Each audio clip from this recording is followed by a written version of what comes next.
Assalamu alaikum everybody. I will begin Ziyarat al-Shura. Allahumma salli ala Muhammadin wa ali Muhammad.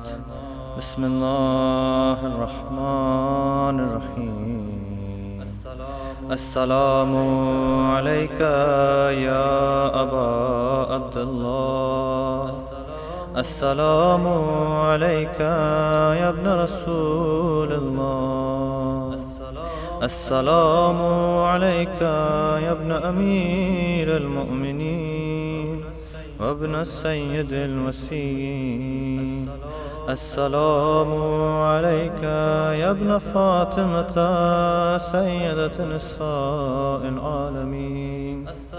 السلام عليك يا صار الله وابن صاره والوتر الموتور.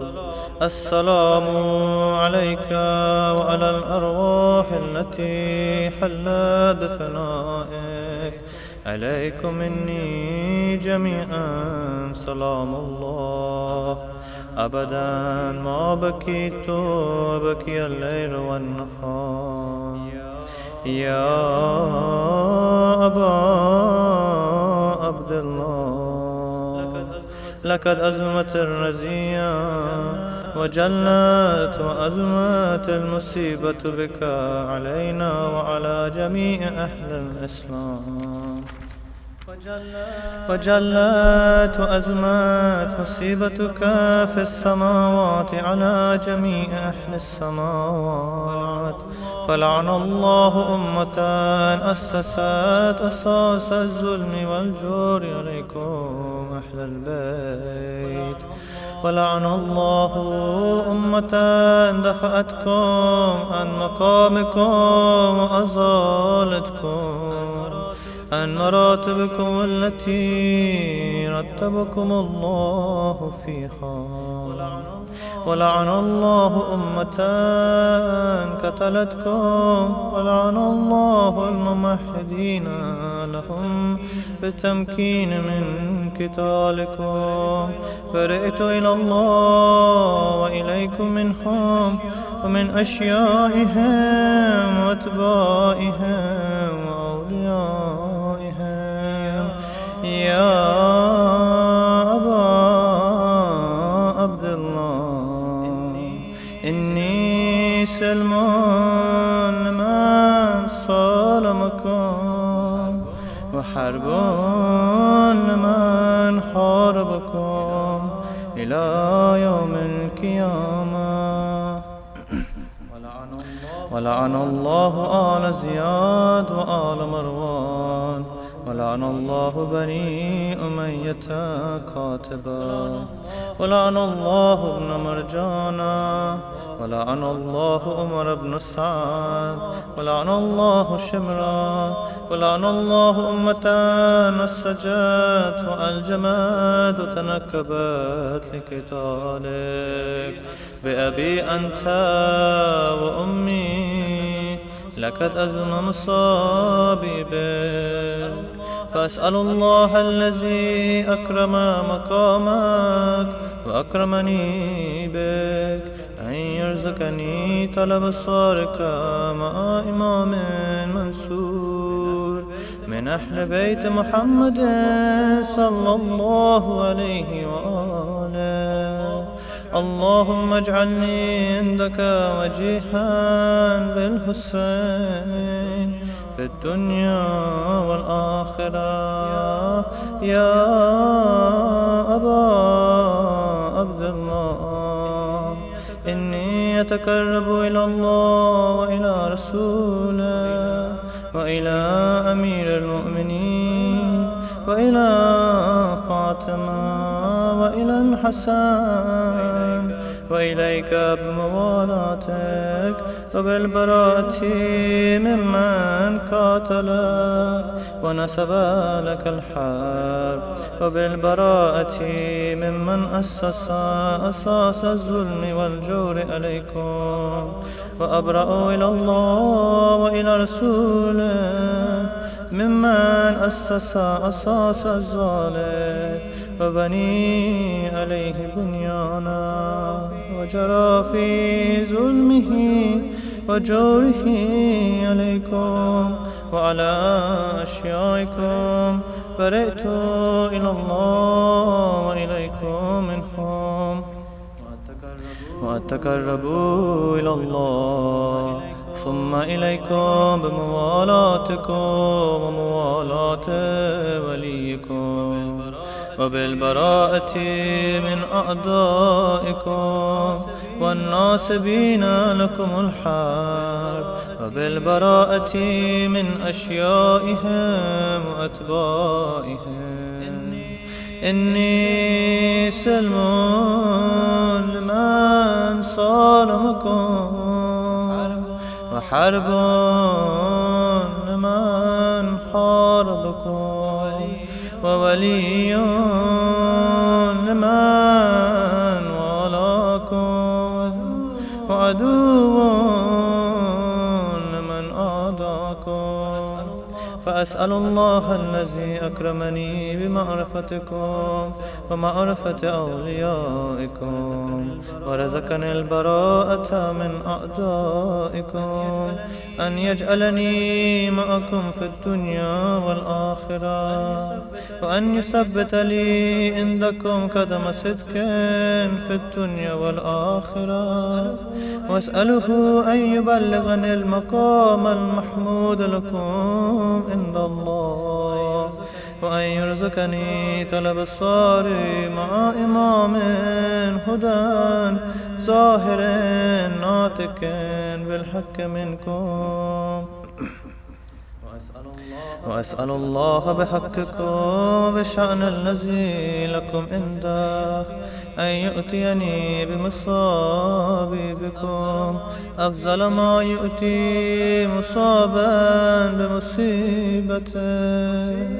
مصيبة ما أعظمها وأعظم رزيتها في الإسلام وفي جميع السماوات والأرض اللهم اجعلني في مقام هذا ممن تنال من صلوات ورحمة ومغفرة اللهم اجعل محياي محيا محمد وآل محمد ومماتي ممات محمد وآل محمد اللهم إن هذا يوم تبركت به بنو أمية وابن آكلة الأكباد اللئين ابن اللئين على لسانك ولسان نبيك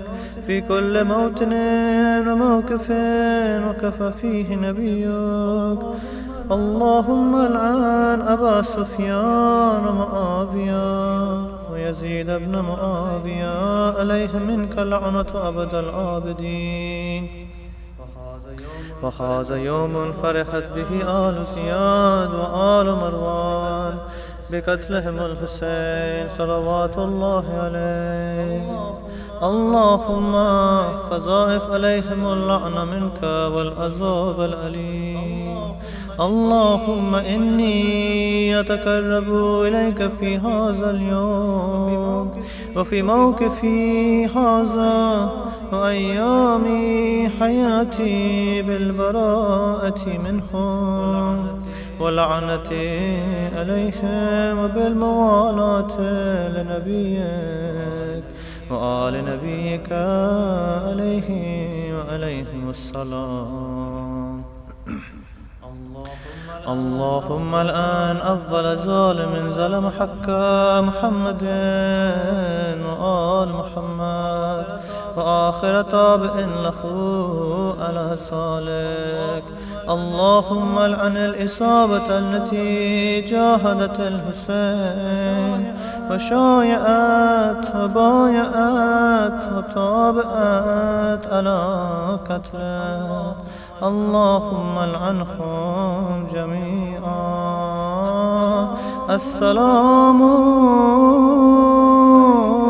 عليك يا أبا عبد الله وعلى الأرواح التي حلت بفنائك. عليك مني سلام الله أبدا ما بكيت وبكي الليل والنهار، ولا جعل الله آخر العهد مني لزيارتكم. السلام على الحسين وعلى علي بن الحسين وعلى أولاد الحسين وعلى أصحاب الحسين. اللهم خص أنت أول ظالم باللعن مني، وابدأ به أولا ثم الآن الثاني والثالث والرابع. اللهم الآن يزيد خامسا، والآن عبيد الله بن زياد وابن مرجانا وعمر بن سعد والشمراء وآل أبي سفيان وآل زياد وآل مروان إلى يوم القيامة. سجود.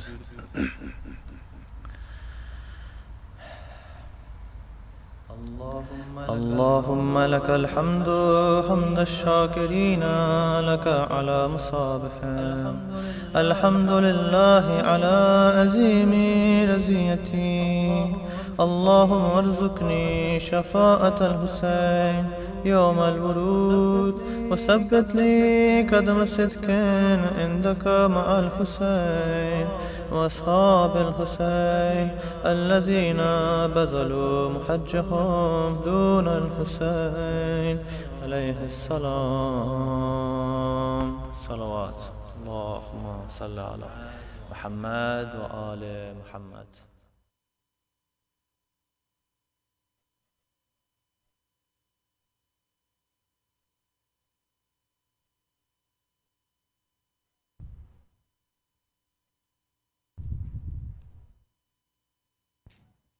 صلوات.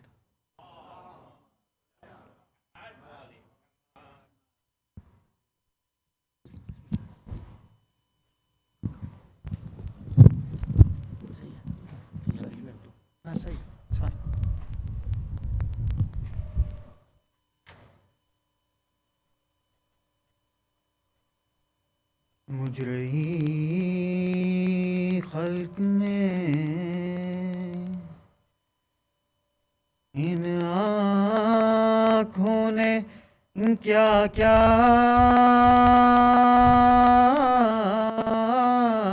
دیکھا،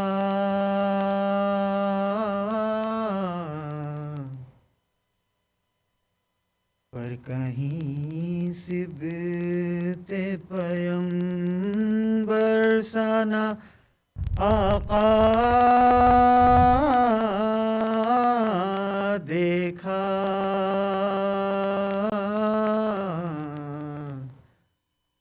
مجرئی خلق میں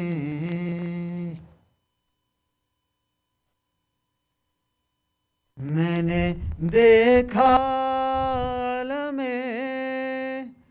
شاہ کو آلودہ بخون.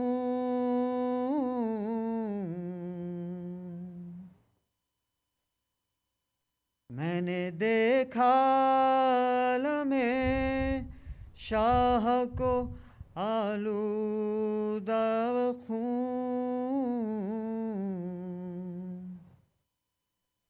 میں نے نیزے پہ سرے دلبر زہرا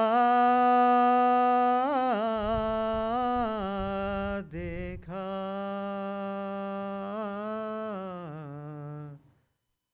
مجرئی خلق میں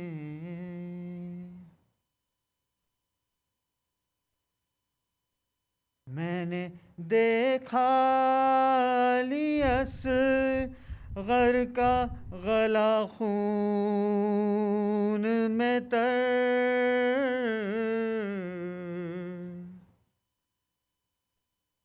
میں نے دیکھا علی اصغر کا گلا خون میں تر،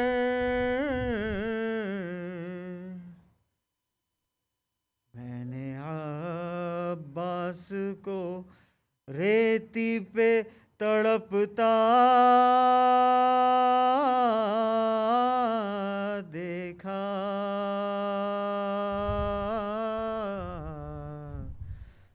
مجھ رہی خلق میں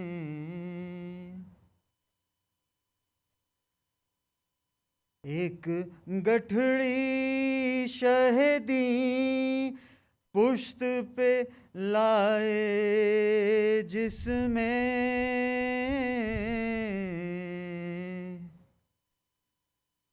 ایک گٹھڑی شہدی پشت پہ لائے جس میں میں نے ٹکڑے ہوئے قاسم کا سراپا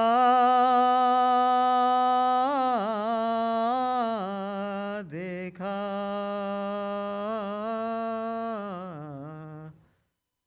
مجھ رہی خلق میں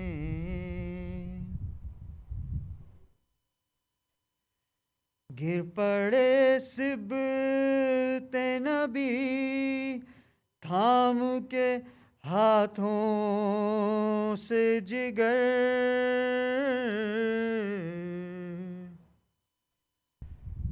گر پڑے سبت نبی تھام کے ہاتھوں سے جگر،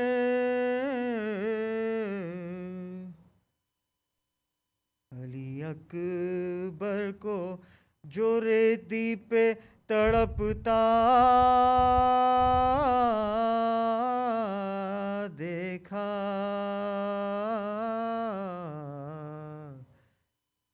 مجھ رہی خلق میں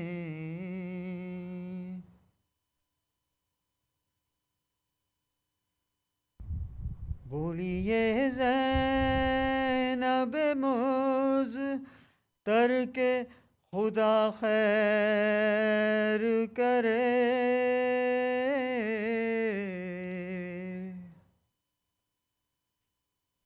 بولی یہ زینب مضطر کے خدا خیر کرے،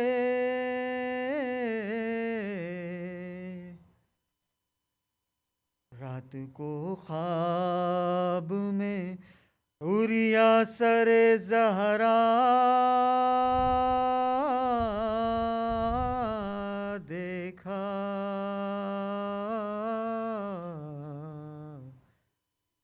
مجھ رہی خلق نے بیریدہ خلق نے اس بی بی کے سر کو دیکھا،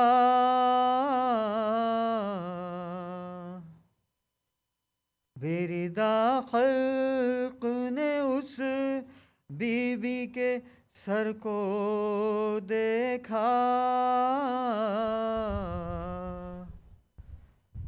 جس کی مادر کا کسی نے نہ جنازہ دیکھا، مجھ رہی خلق میں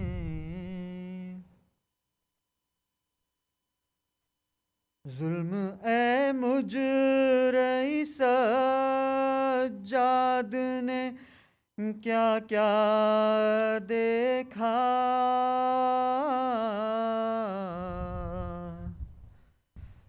ظلم اے مجرئی سجاد نے کیا کیا دیکھا،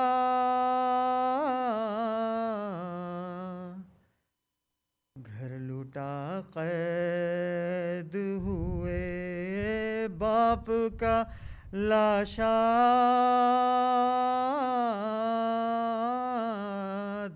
देखा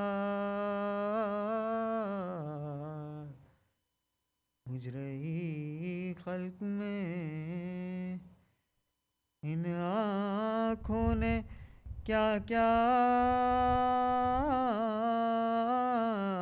देखा मुजरई खल्क ने पर मोहम्मद वाले मोहम्मद सल्लल्लाहु अलैहि वसल्लम.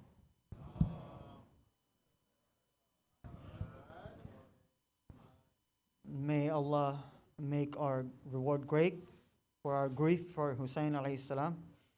Respected scholars, elders, brothers and sisters in faith, assalamu alaikum.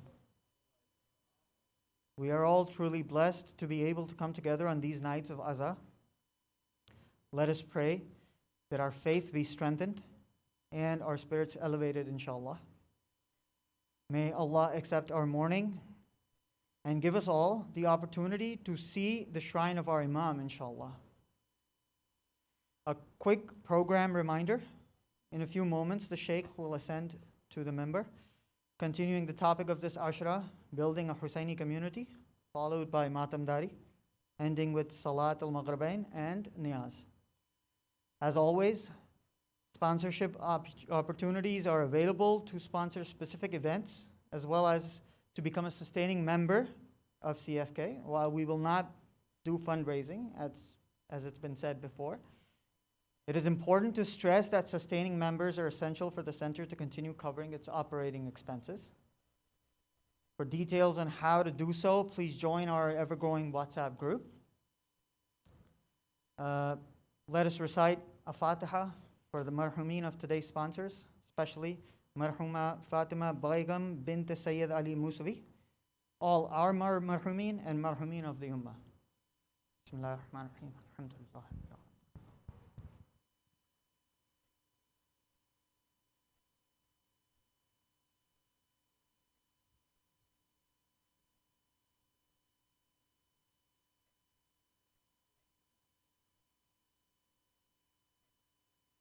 Allahumma salli ala Muhammad wa ala Muhammad wa ajjil farajahum. Now it is my honor to invite the Shaykh to please ascend to the member. Wa Muhammad wa ala Muhammad salawat.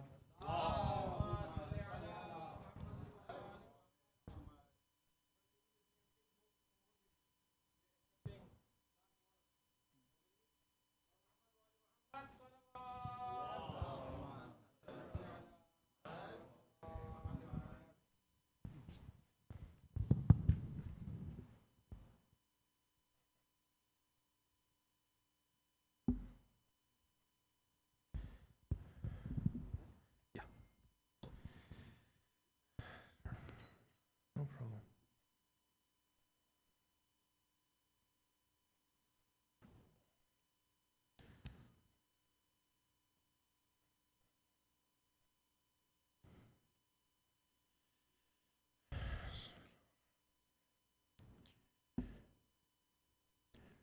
السلام عليكم ورحمة الله. أعوذ بالله من الشيطان الرجيم. بسم الله الرحمن الرحيم. الحمد لله رب العالمين.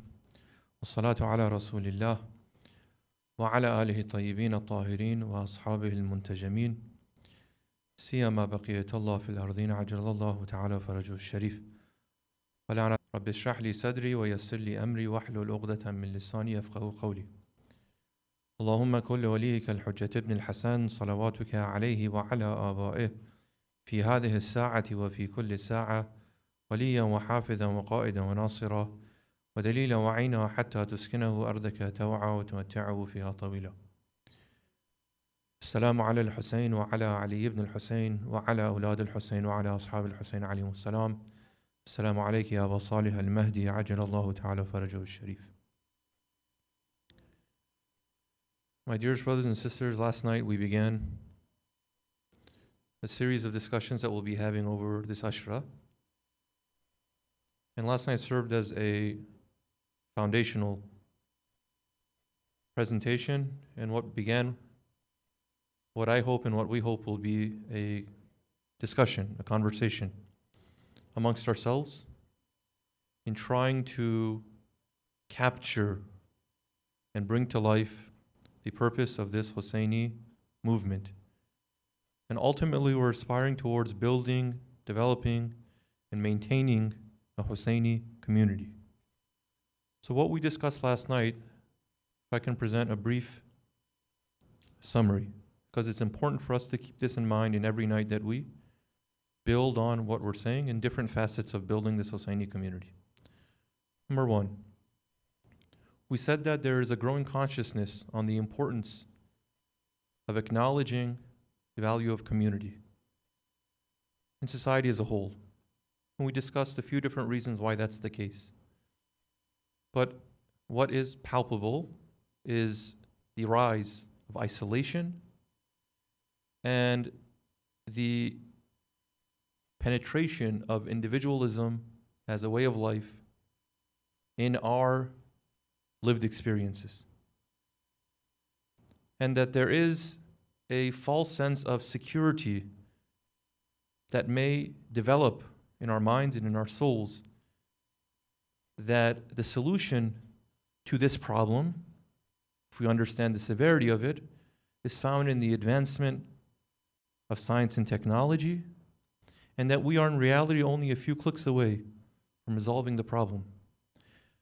That, of course, breeds a sense of, like I said, false security, but also procrastination. If something is so easily realized, we don't feel as sensitively towards it. The time sensitivity of that matter is not really appreciated. I can always do it later because it won't take much time to do. So I have to prioritize things that will take longer. Okay. So we said, what is the importance of a discussion of building community vis-a-vis the Husseini remembrance? Because the member here, the majalis here, are all here to speak of the praises of Ahlul Bayt alayhimus salam. In my experience, because the nature of the topics that I bring forth is it may be a little different, I don't know. But from time to time, coordinators, people in the audience will come and tell me, we're accustomed to hearing virtues of Ahlul Bayt, share stories of Ahlul Bayt.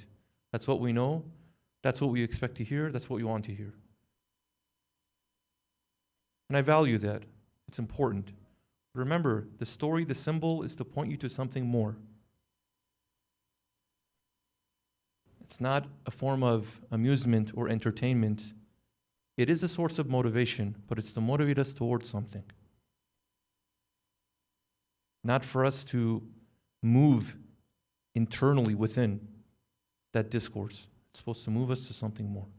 So he said, in reflecting on the statements of the Imam, he speaks of reforming the prophetic ummah. We said this is the Quranic rendering of community, or community is a incomplete English rendering of this concept of ummah.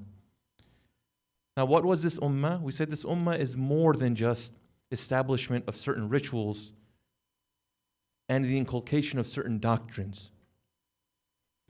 Because that time, we know that the rituals were in practice, at least on the tongues, the doctrines were flawless. And because we know this story very well, we also know that on the day of Ashura, both sides prayed, right? Both sides prayed. So these are the kind of the familiar points that we know. So in reforming community, we said the Imam was drawing the attention of the people that Islam and the prophetic experience was much more than these things. It was to realize them in relationship with one another.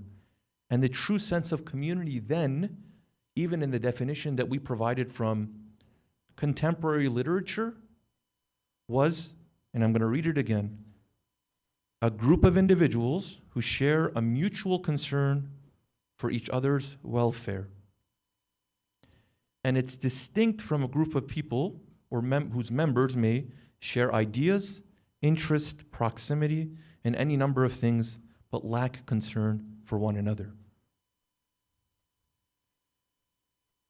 So we said the central role that the Prophet played was that magnet, that force that planted the seed in the heart of each and every Muslim, the care that he had for their well-being. That's what we said was really the accomplishment of the prophetic journey. It wasn't in the delivery of just doctrine and ritual. That, in my humble opinion, is to belittle the Prophet's work. Because it doesn't take 23 years to tell people that you should worship one God, a one, not more than one.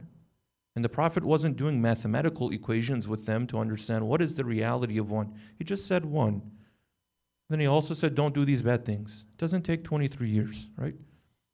So he was doing something more. He was building relationships with people.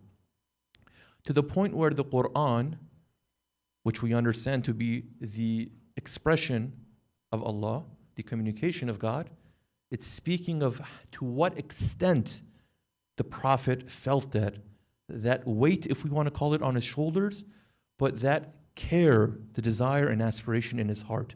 The two ayahs that we shared, Azizun alayhi ma anittum. Grievous to him is your distress. Harisun alaykum, he has a deep concern for you. And again in Surah Al-Kahf, فَلَعَلَّكَ بَاخِعٌ نَفْسَكَ عَلَىٰ آثَارِهِمْ إِن لَمْ يُؤْمِنُوا بِهَذَا الْحَدِيثِ أَسَفًا. You are liable to imperil your life. Just like a mother and a father cares for the well-being of their child, and your child is at a point, a fork in the road where they're about to do something that you know is going to throw their life in future way, how is the parent haris? Don't do this. Everything that we've invested is going to go down the drain. That level of care. That's how the Prophet felt in the relationships that he had with his community. Okay, so what the Imam was doing then was to draw the attention of the Muslim community that this is what we've achieved. Don't throw this away.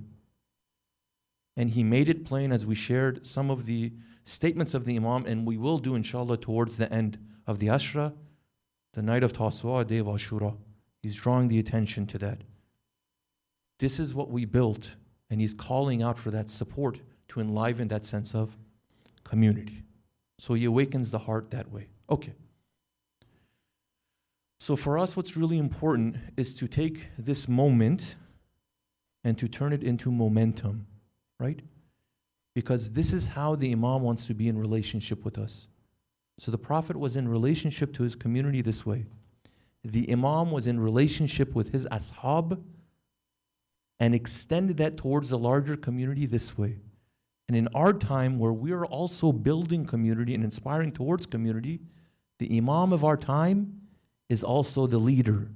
So the Imam feels that way towards us. My brother, my sister, myself, this is important.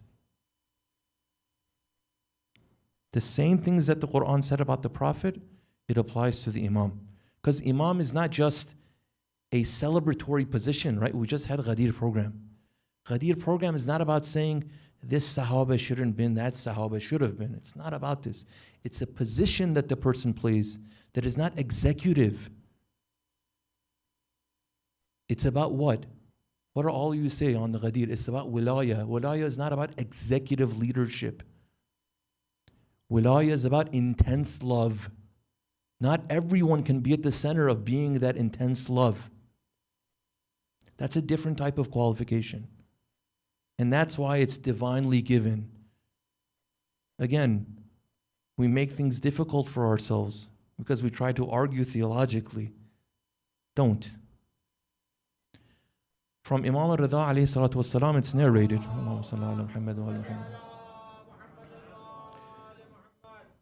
This is a rich riwayat. As of course, all the statements of Ahlul Bayt are.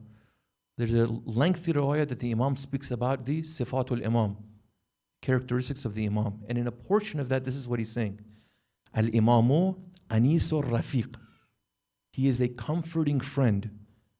Wal-Walidu Shafiq. He is a kind father. Wal-Akhu Shaqiq. He is a real brother. Wal-Ummul Barra Bil-Walid Al-Saghir. He is the tender-hearted mother of a small child.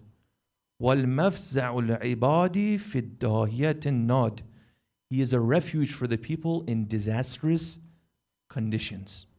So this is the same Imam that wants to be in relationship with you and I as the Prophet was. And when he writes his will to his brother Muhammad Hanafiya as he's leaving Medina, he says, فَمَنْ قَبِلَنِي بِقَبُولِ الْحَقِّ فَاللَّهُ أَوْلَى بِالْحَقِّ. So the person who accepts this truth, this reality of my call to brotherhood, to love, to relationship, to community, then that is well and good. وَمَنْ رَدَّ عَلَيَّ هَذَا, and a person who rejects that call, أَصْبَرُ حَتَّى يَقْضِيَ اللَّهُ بَيْنِي وَبَيْنَ الْقَوْمِ بِالْحَقِّ وَهُوَ خَيْرُ الْحَاكِمِينَ. Then I will persevere in the pursuit of this relationship until Allah subhanahu wa ta'ala will judge between us according to the haqq. See, when Allah is going to bring to our consciousness that divine court, that divine judgment, this is hinting that the nature of that, the checks and balances, is how you responded to each other in this relationship. The Imam is saying, this is the relationship I want to have with people. If they accept, great, we're building community together. But if they reject me how? Not reject me by bringing their riches to me, not reject me by presenting their money to me, not reject me by singing my praises, not reject me by letting me sit on the highest position. It wasn't about any of these things. Not reject me by giving me control over all things. Look, the Muslim community at that time had this challenge. It's a real challenge. No Muslim who has any elementary understanding of the history will deny that. There was a risk of inverting from communitarianism to individualism. There was so much at stake, right? There's so much to capture. Imagine if your opportunity, your company is growing so massively that your income and your assets can grow tenfold. That's really exciting, right? So that's where the vision, the intention starts getting clouded. So the Imam says, the persons who reject me because they are drawn to these, then I will persevere to be in relationship with them. So that's the invitation. That was the foundation that we set last night. That we are here because we are responding to the call of the Imam to be in relationship with him.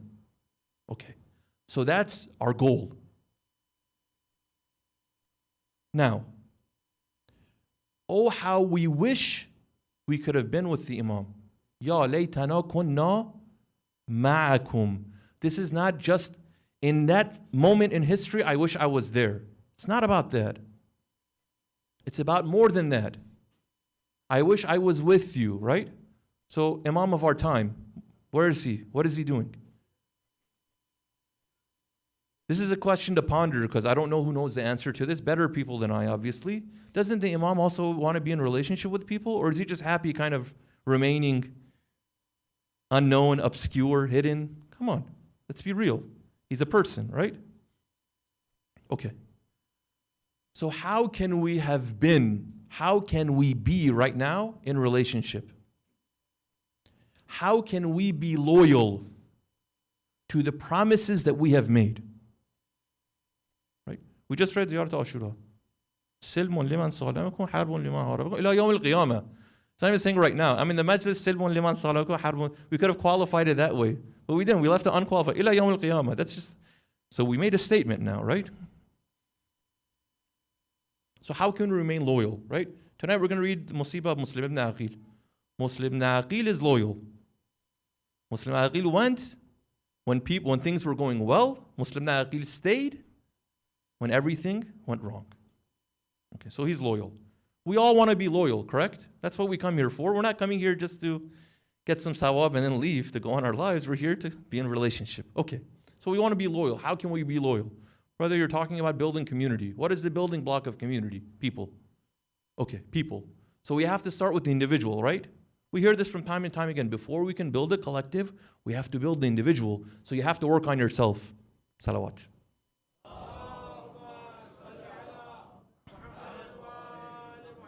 That was both a real salawat and also it was a rhetorical salawat. Because a lot of times our conversations get to that point. We have to build ourselves, time is done, salawat, go figure it out. Okay, so we want to build the self, right? And because this caravan is a family affair, we said it's not just for the big, strong men. It's not just for the intelligent, no, it's for everyone. Everyone went. So everyone was a part of that community. All of us are meant to be a part of the community, from the youngest of you to the eldest of you. I shouldn't be pointing because I don't know your ages. Okay, so we start with the individual. Where do we start? In the family, which is the smallest of these units, we have two basic relationships, parents and the children. We usually speak about the parents and how it's important to care for the parents and respect the parents. We usually don't get much time for the children and the young ones, so we move on. Let's start correctly with the child. And when I say child, mind you, I'm not just talking about infant. Child is anyone in relationship with their parents, that is the child. That's what child is. So everyone here is a child. Some of you are also parents. So parents and children, listen closely, please. How can we build community? By building the individual. We cannot be loyal and committed to any cause, especially one as important as building Husseini community, if we don't have a clear purpose. Purpose. If we don't have a clear meaning in life. Okay? You know, sometimes we ask younger people, especially those of them that are just starting to go to school, right? You're so excited about going to school. If you go to school, it's going to make you something. What's the question we ask our children? What do you want to be when you grow up, right? What do you want to be when you grow up? It's a cute question. It's a cute question. I want to be a firefighter. I want to be an astronaut. I want to be an engineer. I want to be the president. I want to be... Okay. It's a cute question. But it's also a little dismissive and demeaning. Why is that? Because when I ask you, what do you want to be when you grow up? It means right now you're not important. It means right now you don't have a purpose in your life. It means right now your life is meaningless. Wait until you grow up and then start working towards a later time, and then your life will have meaning and purpose. Right? What does that tell the child subconsciously? You're coasting right now. You're not expected to have an answer to that question. What is your purpose in life? And when there's no purpose, what does a person do? They pass the time. They pass the time and they jump through the hoops that they need to. Why is it important for there to be a clarity of purpose? If I ask you right now, any of you, regardless of age, what is your life's purpose? Don't give me Sunday school answers. I teach Sunday school. I know how to deconstruct them, not because they're unimportant, but because they are, again, elementary, they're introductory, they're just the start. So once we break down those Sunday school answers, if I ask you, brother or sister, what's your purpose in life? Are you going to respond the same way that you responded when you were asked that question as a child? I wanted to be an engineer and now I am. Okay, mashallah, good. That's your purpose in life though?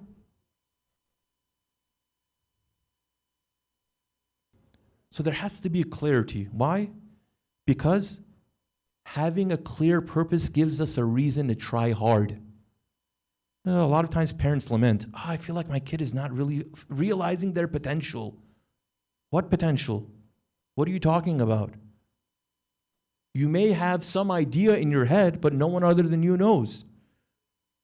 And least of which your child doesn't know what that is. So, having a clear potential gives them a reason to try hard. It gives them a passion to grow and to learn. It gives them a reason to endure the good and bad. The first thing then is we have to acknowledge the fact that our approach towards purposeful and meaningful life, especially for younger people, is problematic. It needs to be reformed. The answer to that question is not one you are allowed to suspend until you're 30 years old, 40 years old. That's unacceptable, right? Because if that's the case, then when it's Qasim's turn to go into the Maidan, the battlefield, he has to say, well, I'm just young. I don't know what my purpose in life is. So let me go figure things out and I'll come back. Right? Owen and Muhammad have to say the same thing. We're just young kids. We're just little kids, right? What's my purpose in life? It's definitely not to go do this. When the question remains unanswered, we sell ourselves short. Okay, let's share a little state of affairs. And because I'm not a researcher, I can't speak authoritatively, let's draw from people who are at least respected to be authoritative voices. I'm drawing these just very basic kind of findings to set the scene of what a purposeful life looks like. This is from the research of a professor by the name of William Damon. He's a professor at Stanford. And he's considered to be one of the leading researchers in the world on the development of purpose in life. And he has a really important book by the name of The Path to Purpose, Helping Our Children Find Their Calling in Life. Go read the book. It's an interesting read. Here are some quick summaries. And I'm quoting from him from a shorter clip that he has. So forgive me if I'm just reading, but it's important because this is what this leading researcher is telling us. He says, and I quote, "I'll tell you what surprised me in my research when we started doing work with adolescents, which is roughly in the age range of 12 to 20 or 12 to 25. Okay? I expected that young people would gradually develop a sense of purpose during the whole period of time. Because most things that you look at that period of time improve. They increase. Kids become more capable at everything, from math to social relationships. One of the interesting things that we found was that purpose is such a late developing capacity that we didn't see very much movement between the ages of 12 and 25. The 12-year-olds that had purpose, and some of them did, he says, kept it going. The ones that didn't make much progress. And it was really in the age ranges of 22 to 30 that we finally started seeing some movement in the larger population and the majority of people. It says, in our interviews and surveys that we conducted, only about 1 in 5 young people between 12 and 22 expressed a clear vision of where they want to go, what they want to accomplish in life, and why. 1 in 5. Okay? But that wasn't any different at the age of 22. The development is important. So at age 12, those of them who had purpose, that purpose remained at 22, but it didn't develop much. Those that didn't have purpose at 12, at 22, wasn't much different. They didn't develop much.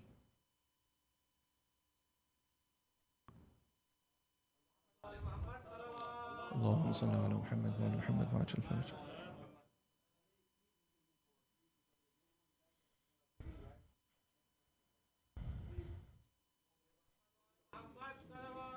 اللهم صل على محمد وعلى محمد وعجل فرجه.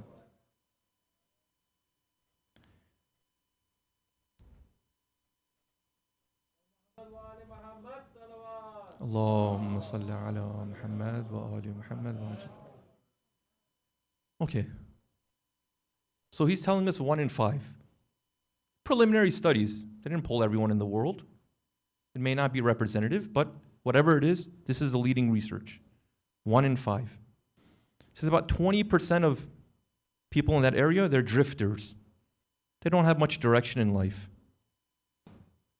But the majority of people are what they call dabblers, who toyed around with a few ideas as to what they want to do, but haven't found any clear direction. Okay.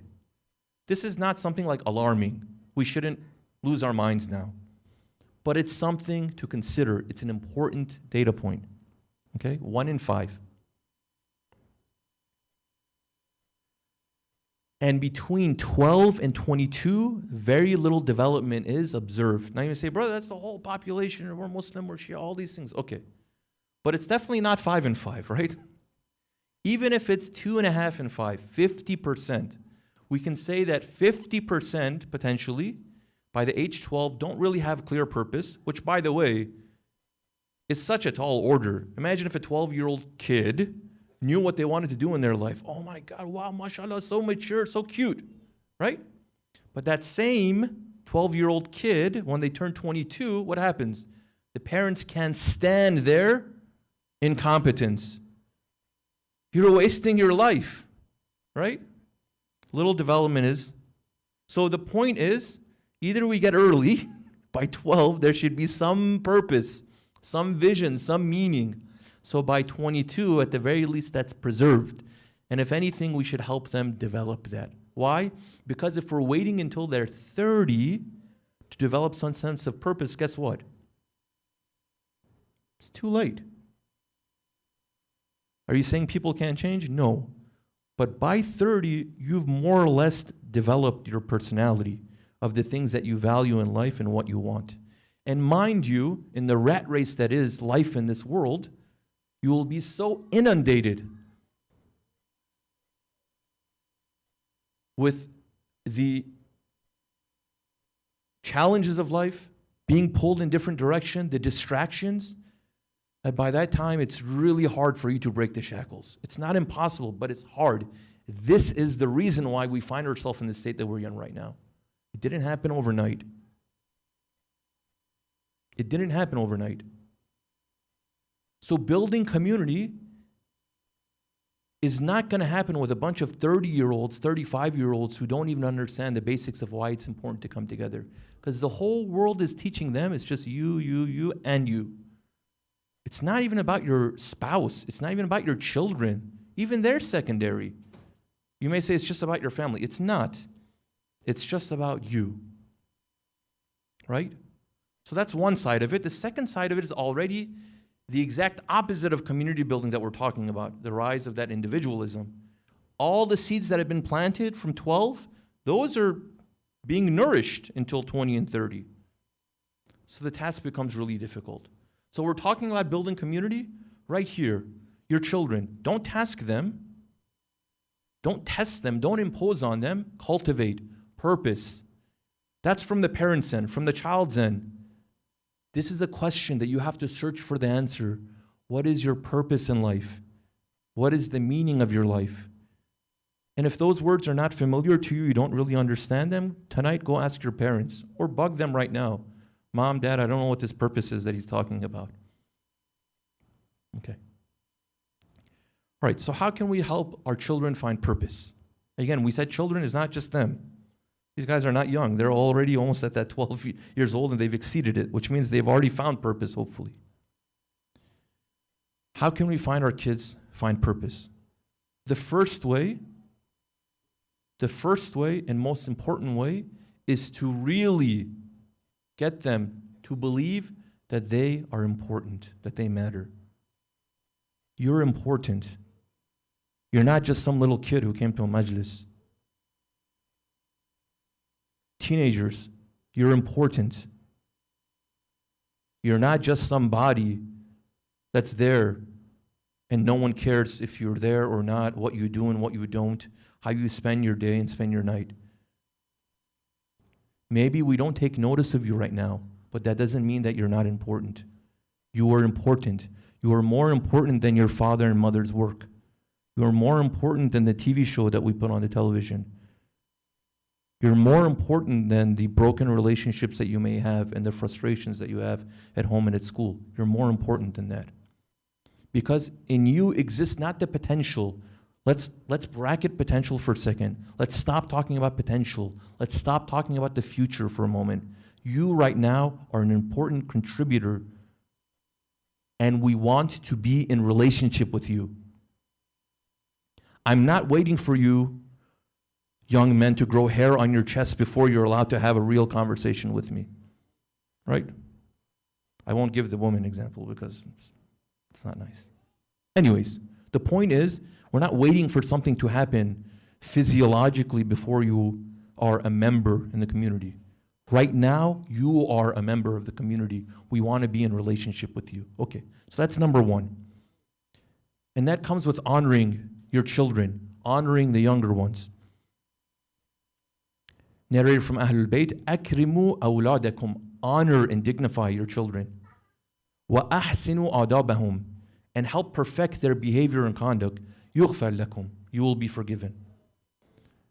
A child who is honored, who has not been humiliated, will understand the value of their self-worth and their dignity. A child who is honored will not destroy his or her self-worth by attempting to satisfy it with the superficial and the pernicious alternatives that the world is presenting itself. Because they know they're better than that. You know, all these conversations we have about, oh my God, younger people, we have to be worried about their use of substances that are not good for them, and certain drinks, and certain relationships, and watching certain shows, and playing certain games. All of these things, these all feed the lower self. These are the superficial. They turn to it when they don't feel the real satisfaction in life. A child that's honored doesn't need to find their self-worth just behind a computer when they play a certain game, whatever is their cup of tea. It's Fortnite, it's League of Legends, it's Call of Duty, whatever it may be. I don't play any of these games because the learning curve is so high, it's just not enjoyable to me. But I can hold my own when we play FIFA. Whatever it is, those are meeting the superficial needs of the person. Honor and dignify your children. Now from Ahlul Bayt. When Imam al-Rida alayhi salatu wasalam addresses Allahumma salli ala Muhammad wa ala. Again, just for a second, I know they're imams, but they're also people. These are two people. It's a son and a father. When he addresses his young son, Imam al-Jawad, young boy, remember? And mind you, the father is already emigrated to present-day Mashhad, right? Mashhad, Khurasan. So he's writing a letter to his son, right? He's communicating with his son. He's on a conversation with his son, calling his son. The way he addresses him, the scribe of the Imam says, the Imam would honor his son so much, any time he was in correspondence with him, he would refer to him as Abu Ja'far. Abu Ja'far is a kunya, it's a technonym, it's an epithet. It's used to communicate respect and honor. When you call someone by that, it's more than just saying their name. It's like saying a Mr. or a Sir before it. He's a young boy. How old is he? Imam al-Jawad in Medina, he's a young boy when Imam Rida was still alive, right? He's one of the youngest Imams. But he's still calling him with that respect, that honor. And not just for the son, he's showing other people too. This is how I regard them. Okay. So honoring and dignifying. Here are a few easy steps. We'll list these few and inshallah we'll end for tonight. Remember, we're building community here through the individual. Okay. So how can we help our children find their purpose in life? Some of the answers are really easy, right? People will tell you, the best thing you can spend on your children is time. That's true. You have to spend time with your children. You have to be there for them. You have to listen to them. You have to support them. All of those things are correct. These are the building blocks. But there are also some things that may not come so naturally.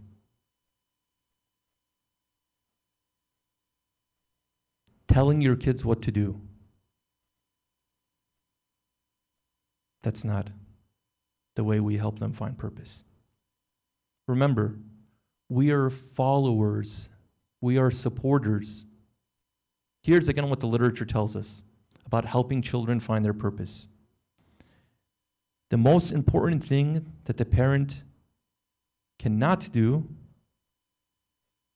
is to define the purpose for their child.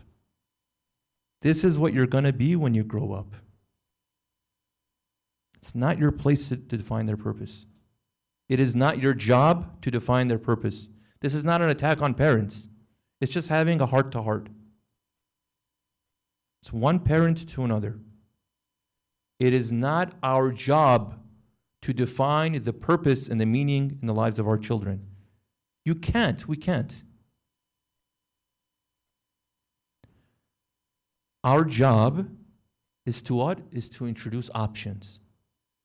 Our job is to help the child, our children, to reflect on the alternatives and the choices that we presented.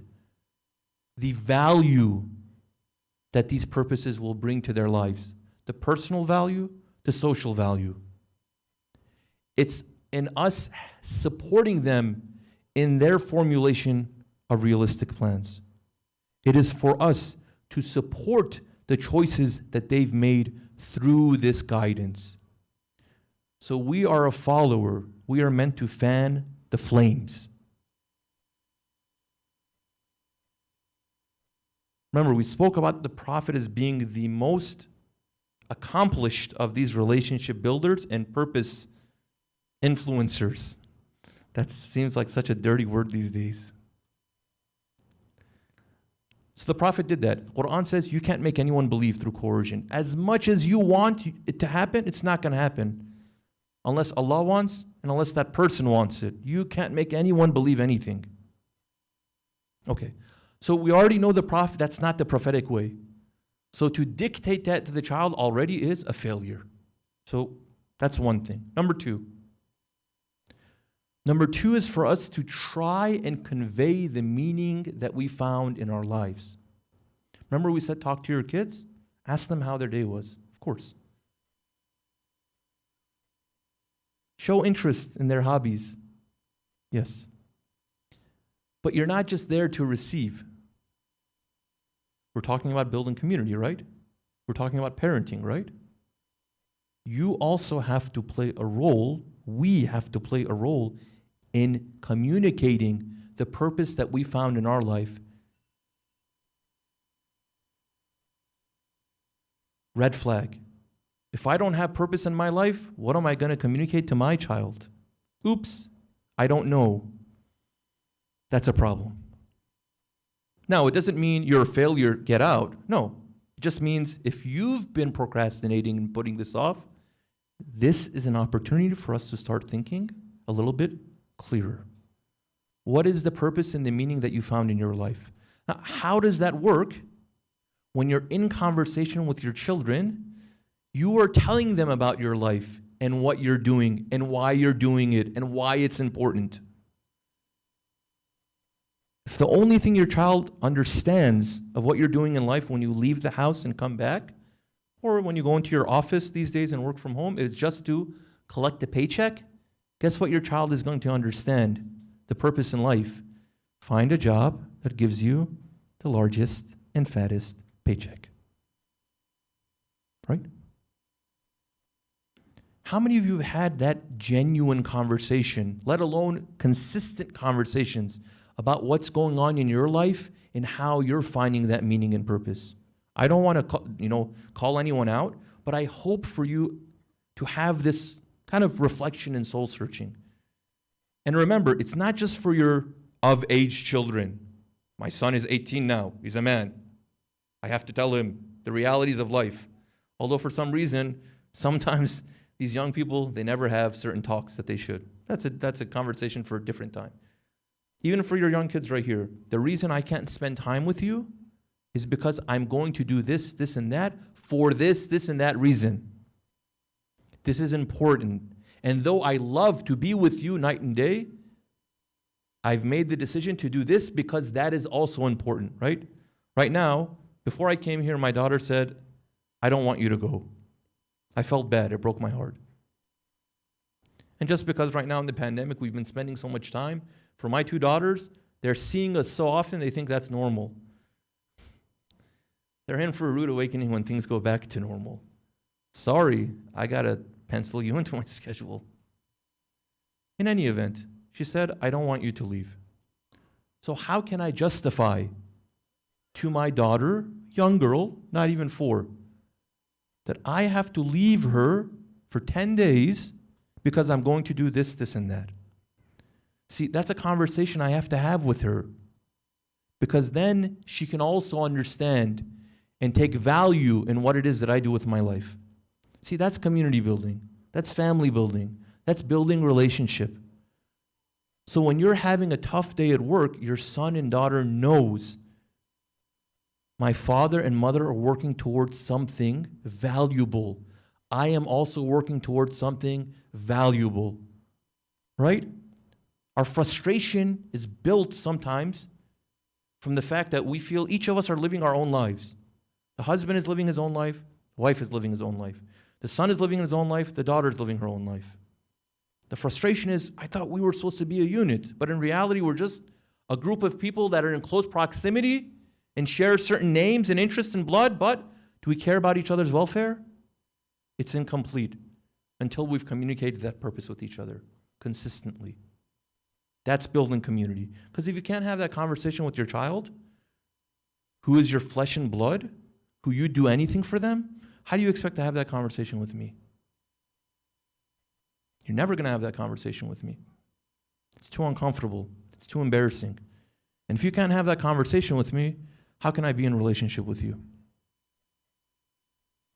Brother, sister, how can I be a brother to you when you're undergoing marital discord and struggle and I can't be there to lend support? That's not relationship. What happens? You have to suffer alone, and then you also have to deal with the consequences of it alone. Because we're not in a relationship.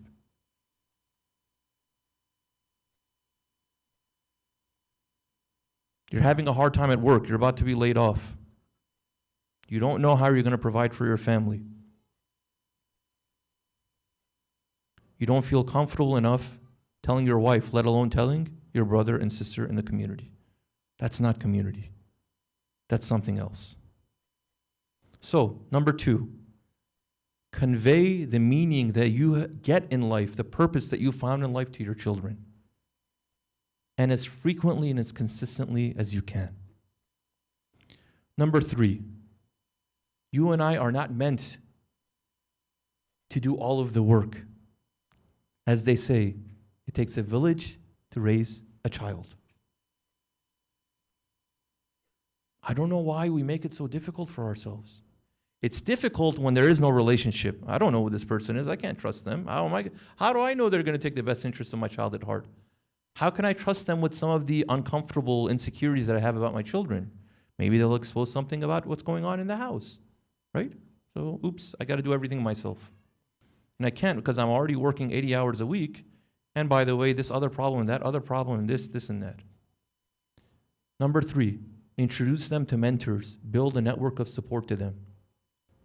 This William Damon that conducted this research, he said, once those kids had an inkling about what their passion is in life, quickly put them in touch with a mentor that can help them navigate whatever that purpose is in life. Now, there's 2 ways of looking at this. This literature generally talks about purpose in the form of career. It's a different problem. Career, what do you want to be, is a career question. It's not a human question. It's usually a career question. When the answer is, I want to be an astronaut, astronaut is not a type of humanity. It's a job. But in any case, if that's the answer that we're looking to, you will find the mentor that can help them reach that goal. Find the astronaut, put him in conversation. The moment your child says, I want to be an astronaut, you're not expected to go find everything about what it means to be an astronaut. You do something else. So find them a mentor.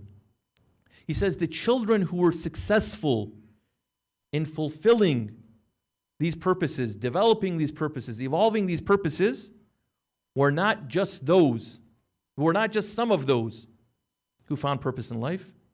Each and every one of them had a mentor.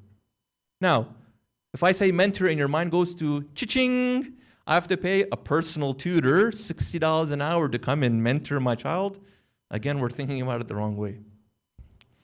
It's not. It's the people here that you're with.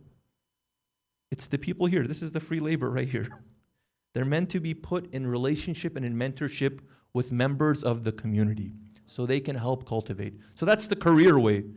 So we should do it the career way too. My son has expressed interest in becoming a cybersecurity expert. All right, who are the cybersecurity people in the community? Hey, this kid's got to get a job right now. He has to be mentored throughout the process. What's the best, most effective, efficient way of doing it? Okay, that we're going to make that happen. But remember, the goal here is not just career-oriented. We're building community. We're building people. So we introduce them to other individuals who have bought into this idea of being in a relationship in a community sense. They serve as mentors. To do what? Sometimes when they're having trouble in life, at home, at school, in relationships, there's another outlet for them to go to. You know, parents, they have this criticism. My children never talk to me, right? My children never tell me what's going on in their lives. Okay, sure. We wish they would say more to us. There are ways to improve that. But the point is, they're not going to say everything to us. There needs to be other people that they can also turn to. It's not about taking the business of the home outside. It's about us being there to care for one another. If I'm having a hard time at school, and for whatever reason I don't feel comfortable sharing with my father, there has to be one other male figure in the community that I can turn to and tell them, right? Without consequence of them immediately calling my father and telling him.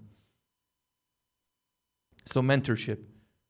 And this is the thing, at least from my vantage point, what we long for is the construction of a community that people better than myself can be in relationship with your children, to serve that mentorship for not just brotherly, sisterly relationship, but also that spiritual guidance.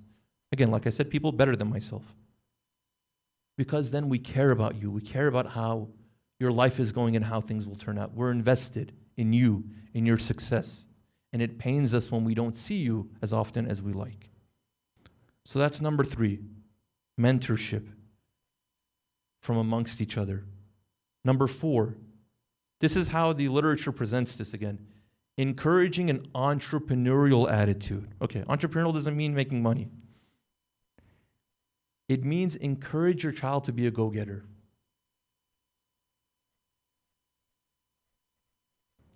Help them set goals for themselves. Support them and instill an optimistic attitude. We're going to speak about hope and optimism one of these nights, because that's really important in a successful community. But for your young children, make them believe that they can achieve to those things that they dream. You know, right now, generally say, you can be anything you want to be. I don't know about that. But you can definitely be a person who's in a relationship in a community. We can do that, for sure. And help them when those obstacles and those difficulties present themselves. So entrepreneurial. Encourage your children to be able to stand on their own 2 feet. Stop saying my child is 8 years old, 7 years old. That's belittling. Look, as much as we may disagree and not like it, because our children age differently these days, and okay, maybe there are some geographical evolutionary dynamic to that. But in any case, Islam says, for your daughters, for your sons, these are certain points where they are considered to be responsible contributors to the community, which means their relationship with the community at age 15 for a boy, let's say, at the latest, which is probably 3 or 4 years kind of late, but again, and for the girls, 9 years old or 7 years old or whatever other, opinions exist, when they turn that age, what's the expectation? You are now, you want to call them official member, you are a graduated member, whatever it is, you're expected to show up in the congregational prayers. Like just as much as anyone else that's standing. Why? Because you are expected to carry the weight just as much as anyone else. Your training is done. You've graduated. We don't look at you as a kid anymore. Right? At 9 for your daughter. And you say, even if we want to say, okay, equality and egalitarianism, 9 for your boys too. Sorry. 9 years old is not considered to be a child. 9 years old is a fully contributing member in Islam. So though we may not say we're treating them as equals, but number 5 is to almost treat your children as equals. This is what the rawayat tell us. Kids have played an important role throughout Islamic history. Again, I know these are imams, right? Imam Ali alayhi salam was a young boy. He played an important role. And Allah forgive me if I'm saying something wrong. But it wasn't just because he was this divinely inspired individual that the Prophet entrusted him at that young age. There were other young people too despite their young age, were also important figures and they were given responsibility. They were contributing members of the community. They were treated as equals.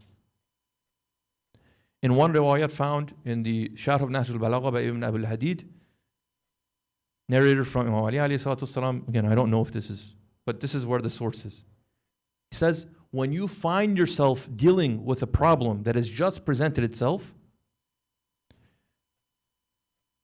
first take the issue to your youth, to the younger people, because their mind is sharper.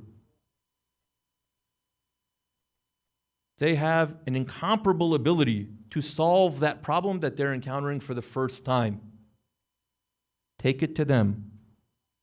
And then the solution that they may have devised, however much of it, then take it to your elders. They're more experienced. They'll polish it. See?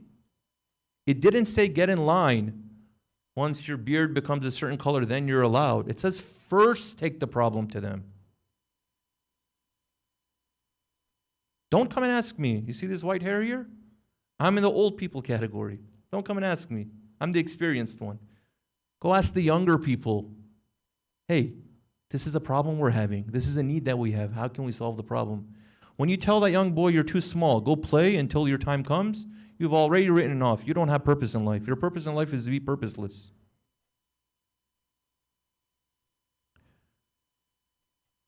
So you're essentially ruining that seed. And if the development is stunted from the ages that we expect it to happen, then we can better understand why we might be in a state that we are in.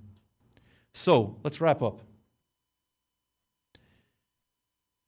In our aspiration towards building community and being in a relationship, it's important for us to find that commitment and that loyalty to the cause. We can only do that when we have a clear purpose in life. In tonight's majlis and every majlis that follows, reflect on this question. What is my purpose in life? And how am I in relationship with the larger community? For the parents, have that conversation with your children. Find a way to consistently communicate the meaning and the purpose that you found. Honor your children. Honor them. They're more than just the future. They are as much of right now as you and I are. Right? So, when we say like we should have programming for the kids as if it's a secondary thing, that's already dismissive. Again, it's second class, it's second tier, it's not as important. So thinking about these things is important for us in the development of that community. And please, I say this not because this happened here, and not because I'm an important person. My humble suggestion, mothers, fathers, please don't come to me with your children and say, oh, Shaykh, or whatever my title is, make dua for my son. Oh, he's such a good but, spending too much time on this computer. She's spending too much time on her phone, watching too many TV shows. You're humiliating your child in front of me. I know it comes from the kindness of your heart, but that's humiliating for the child. First of all, I don't have any answers to begin with. But second of all you've done is destroy that person's personality in my eyes.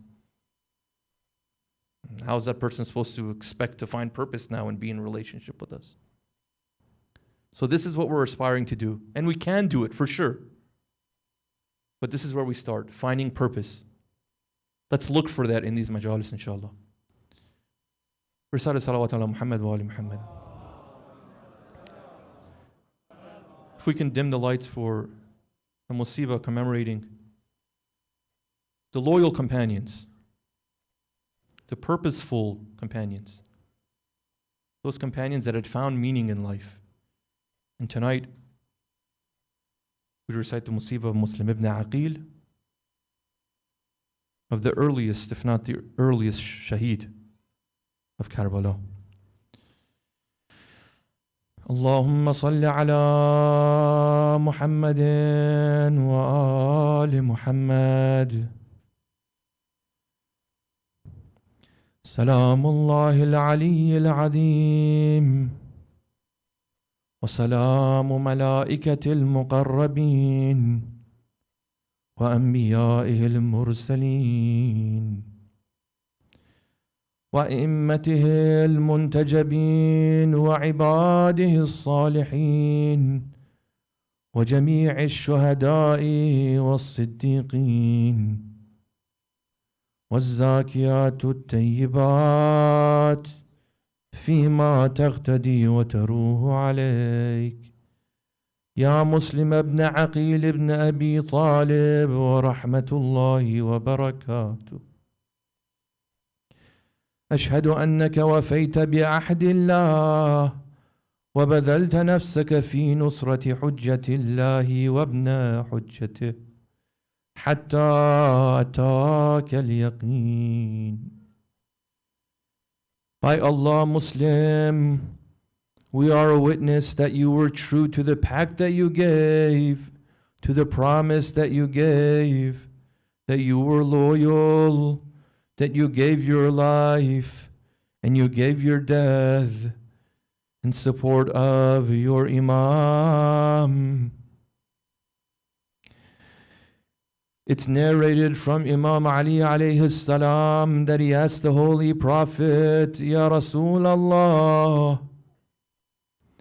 Innaka latuhibbu Aqila. Do you hold Aqil dear to yourself? The Prophet responded, Eew Allah. Yes, by Allah, I love Aqil. Why? Inni la uhibbuhu hubbain. I hold him dear and love him for two reasons. حبا له وحبا لحب أبي طالب له. I personally love him and I hold him dear because of the love that Abu Talib had for him. وَإِنَّ وَلَدَهُ لَمَقْتُولٌ فِي مَحَبَّةِ وَلَدِكَ. But I also love them because he has a son, Muslim, who will die befriending your son, Ya Ali. He will give his life in love for your son, Hussein. فَتَدْمَوْ عَلَيْهِ عُيُونُ الْمُؤْمِنِينَ Ya Ali. The eyes of the believers will weep over Muslims' martyrdom. وَتُصَلِّي عَلَيْهِ الْمَلَائِكَةُ الْمُقَرَّبُونَ. And the angels close to Allah will send blessings upon him. ثُمَّ بَكَى رَسُولُ اللَّهِ حَتَّى جَرَتْ دُمُوعُهُ عَلَى صَدْرِهِ. The Prophet then began to weep with his tears falling upon his chest. Ya Rasulullah, why are you crying? ثم قال إلى الله أشكو ما تلقى عترتي من بعدي. I complain to Allah regarding that which my progeny will have to bear after my death, the pain and the suffering. Muslim was raised with that love of his Imam in his heart. The tears that the Prophet shed for him was because of the loyalty he showed in Kufa. When Muslim is abandoned, he finds refuge in the home of one of the locals. Though they try to be a good host, bringing supper for him, Muslim refuses to eat, sleeping only a little, spending the night in prayers and devotions. He resembles the acts of his Imam. He knows the next day is the day of his martyrdom, just like Abu Abdullah and the Ashab on the night of Ashura spent the time in prayer and supplication. Muslim ibn Aqil was brought water to perform the wudu for prayers. Muslim, when he was asked, why have you not slept? He said, I slept a short while. But in my sleep I saw a dream. My uncle, the commander of the faithful, he said to me, O Muslim, hurry and quickly come to us. I fear that the last day of my life has approached. As Muslim finishes his prayers, he hears the sounds of the approaching soldiers. As he finishes his supplications, he puts on his armor, telling himself, go and face death from which which there is no escape. The host asked him, "O my master, have you submitted to your death?" Muslim replies, "I have no escape except death. May Allah intercede, may the Prophet intercede in your favor." As the house is surrounded, Muslim knows he has to fight, so he comes out fighting so magnificently, killing many of these enemy forces. In some reports, as many as 41 of their men. Muslim, though, is surrounded, beaten, eventually captured. These enemies of Allah don't just kill and martyr, they try to rob them of their dignity. The wretched that took Muslim up to the flat rooftop, Muslim repeats, "Subhanallah, la ilaha illallah, Allahu Akbar." Oh Allah, judge between us and between the people who deceived, betrayed and lied to us. As Muslim stands atop of the rooftop, know that his body will be thrown down. He quickly gives his last salams. The etiquette of the ashab are always there. Muslim faces Medina. His Imam is still waiting to hear from him. He salutes Imam al-Hussein. Even though he asks for his will to be taken, the only thing that Muslim tells them, "By Allah, send a messenger to Medina. Warn al-Hussein of the state in Kufa." He's only thinking of his master. As Muslim gives his final will, the final blow is struck, separating his beloved head from his body. His head tumbles to the ground. They throw his body after. Not only do they throw the body from the rooftops, they drag the body in the streets of Kufa. They want to make an example out of him. This is what happens to the traitors. A Muslim is just the first to receive this treatment. This is the same wretchedness that we see on the day of Ashura. Not only do they kill and martyr, but they also trample bodies. They also sever heads from the bodies. They also parade the heads with the women and children. The pain was felt all around. When Abu Abdullah is informed of the martyrdom of Muslim, he cries profusely.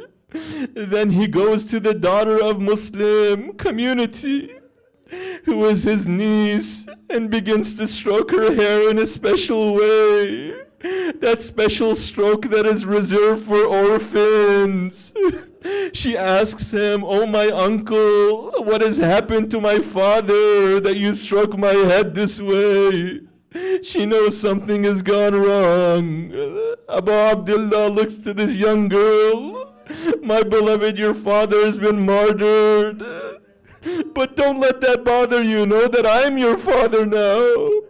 The same role that your father Muslim was playing, I will play that role now. My sister is now your mother. My brothers are now your uncles. My sons are now your brothers. My daughters are now your sisters. We will take care of you. لعن الله من قتلك يا مسلم ولعن الله من أمر بقتلك ولعن الله من ظلمك ولعن الله من افترى عليك ولعن الله من جهل حقك واستخف بحرمتك ولعن الله من بايعك وغشك وخذلك. Oh Allah, remove your mercy from those who lied, who broke their pacts, who were disloyal. وأسلمك ومن ألب عليك ومن يعنك. Ya Sahib al-Zaman, Ya Aba Abdullah, we made pacts to you, we made promises. We are still loyal despite our shortcomings. We will never turn our backs on you despite our shortcomings. Embrace us. Also stroke our heads as you did the daughter of Muslim. على لعنة الله على القوم الظالمين. وسيعلم الذين ظلموا أي منقلب ينقلبون. ماتم حسین.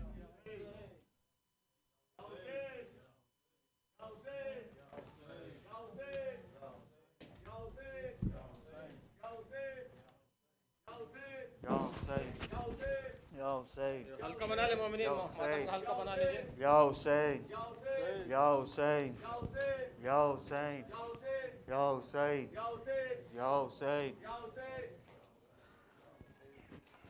آغاز ہو رہا ہے کربل کی کہانی کا.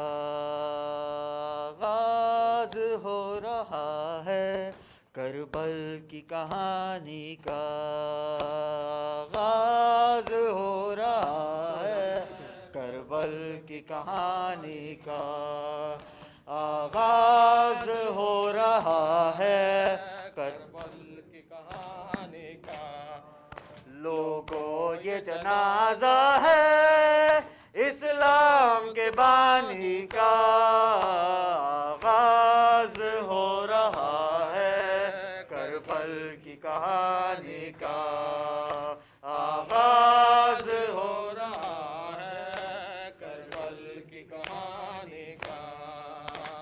بی بی نے کہا بابا کربل میں چلے آنا.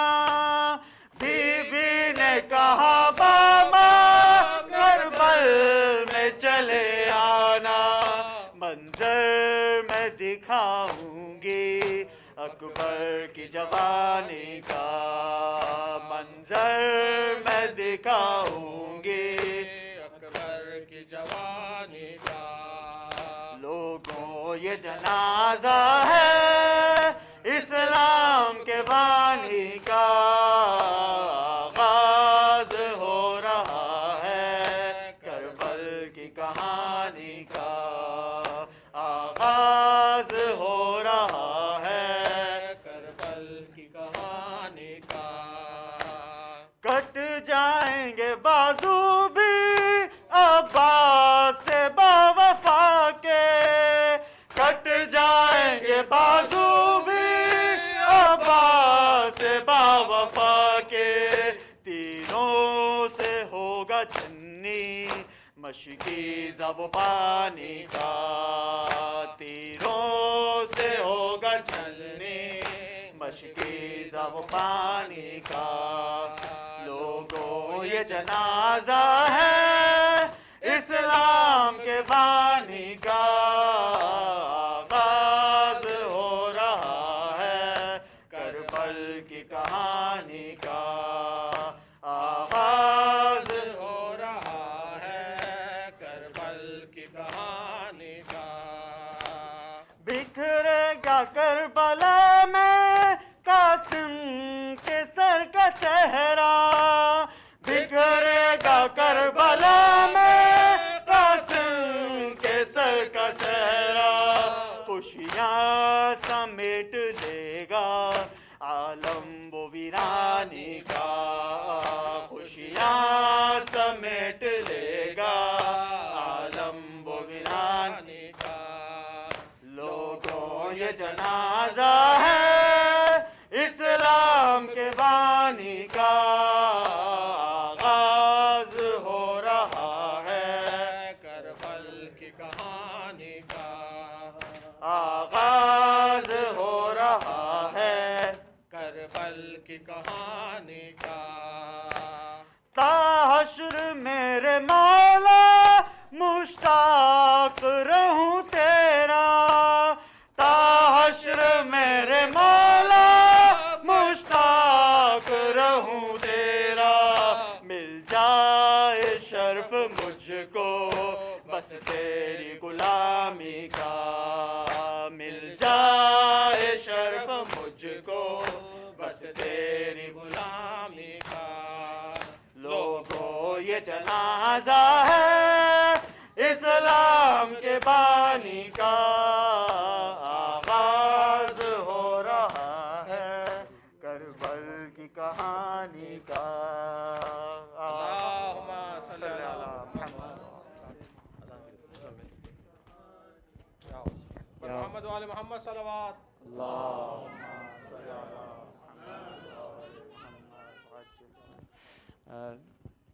I'm here to request Brother Muzammil to please perform Azan. Muhammad wa ali Muhammad salawat. Brother Muzammil. That's what it says. Brother Muzammil, please come forward for the azan.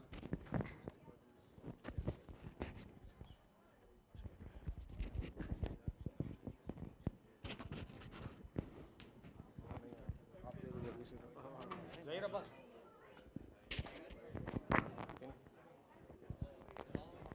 There's ladies in the brother's bathroom. I need to print the signs. Okay, that's fine. We'll find some.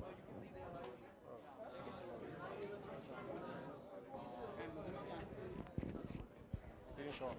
He didn't show up. That's fine. Inshallah, we'll do it. Who's doing it then? Mazhar Abbas. Amir, azan de dega. کون ہے کدھر؟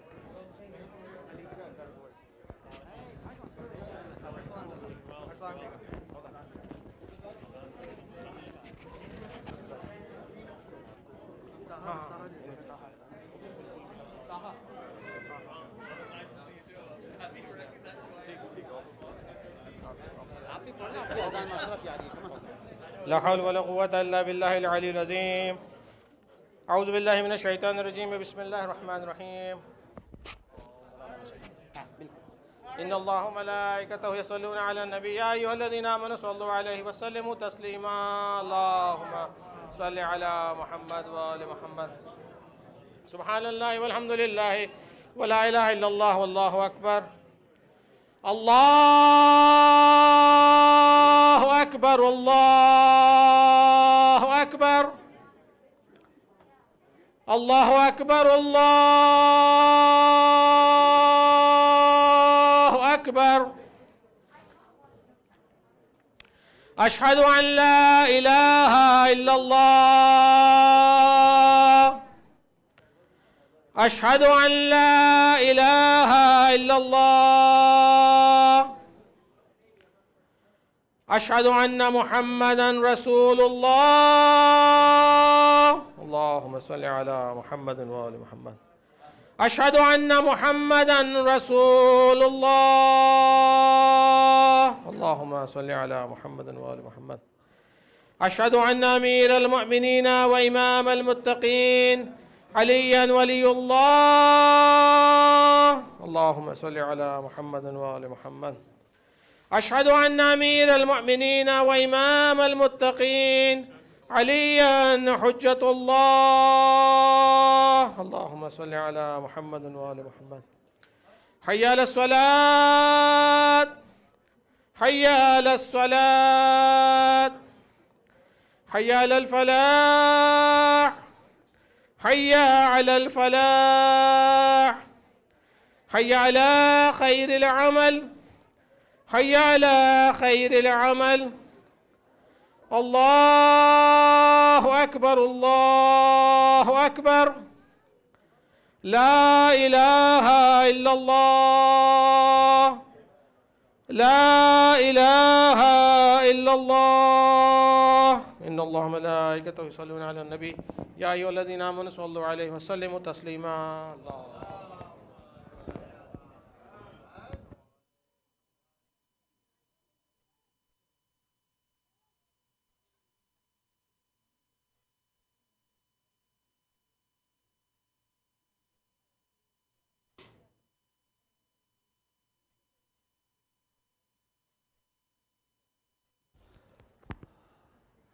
الله أكبر الله أكبر. أشهد أن لا إله إلا الله. أشهد أن لا إله إلا الله. أشهد أن محمد رسول الله صلى الله عليه وآله. أشهد أن محمد رسول الله صلى الله عليه وآله. أشهد أن عليا ولي الله وأنه حجة الله صلوات الله وسلامه عليه. حي على الصلاة حي على الصلاة حي على الفلاح حي على الفلاح حي على خير العمل حي على خير العمل. قد قامت الصلاة قد قامت الصلاة. الله أكبر الله أكبر. لا إله إلا الله.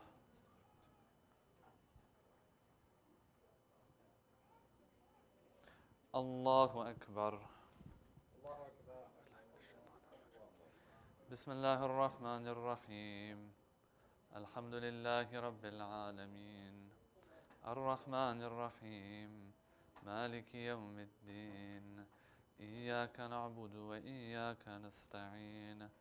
اهدنا الصراط المستقيم صراط الذين أنعمت عليهم غير المغضوب عليهم ولا الضالين.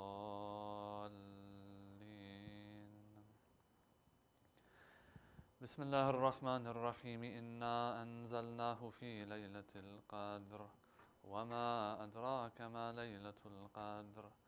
ليلة القدر خير من 1000 شهر. تنزل الملائكة والروح فيها بإذن ربهم من كل أمر. سلام هي حتى مطلع الفجر. الله أكبر. سبحان ربي العظيم وبحمده. سمع الله لمن حمده. الله أكبر.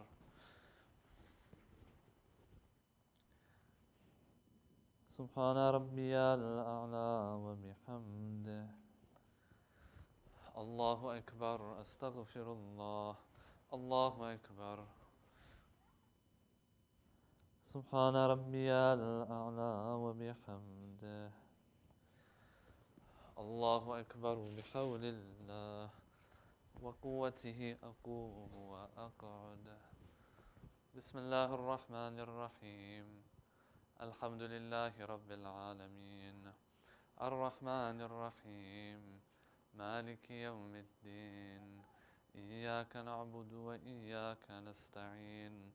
اهدنا الصراط المستقيم صراط الذين أنعمت عليهم غير المغضوب عليهم ولا الضالين.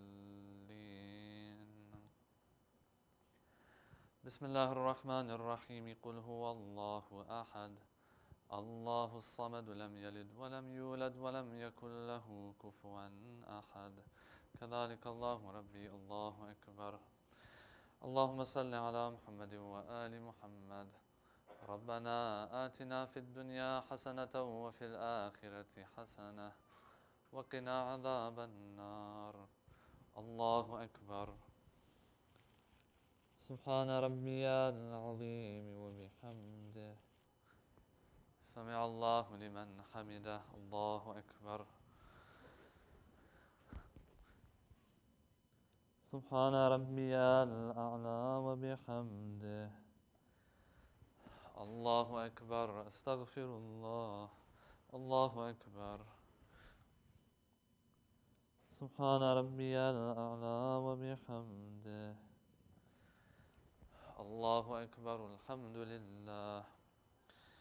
أشهد أن لا إله إلا الله وحده لا شريك له وأشهد أن محمدًا عبده ورسوله.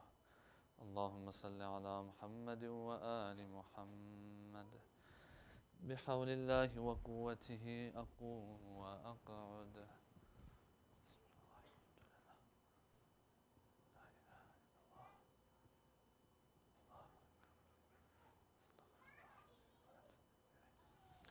الله أكبر. سبحان ربي العظيم وبحمده. سبحان الله. سمع الله لمن حمده. الله أكبر. سبحان ربي الأعلى وبحمده. الله أكبر. أستغفر الله. الله أكبر. سبحان ربي الأعلى وبحمده. اللهم صل على محمد وآل محمد. الله أكبر. الحمد لله. أشهد أن لا إله إلا الله وحده لا شريك له، وأشهد أن محمدا عبده ورسوله. اللهم صل على محمد وآل محمد. السلام عليك أيها النبي ورحمة الله وبركاته. السلام علينا وعلى عباد الله الصالحين. السلام عليكم ورحمة الله وبركاته. الله أكبر. الله أكبر. الله أكبر. إن الله وملائكته يصلون على النبي يا أيها الذين آمنوا صلوا عليه وسلموا تسليما. اللهم صل على محمد وآل محمد. اللهم صل على محمد اللهم صل على محمد وآل لا إله إلا الله لا إله إلا الله لا إله إلا الله.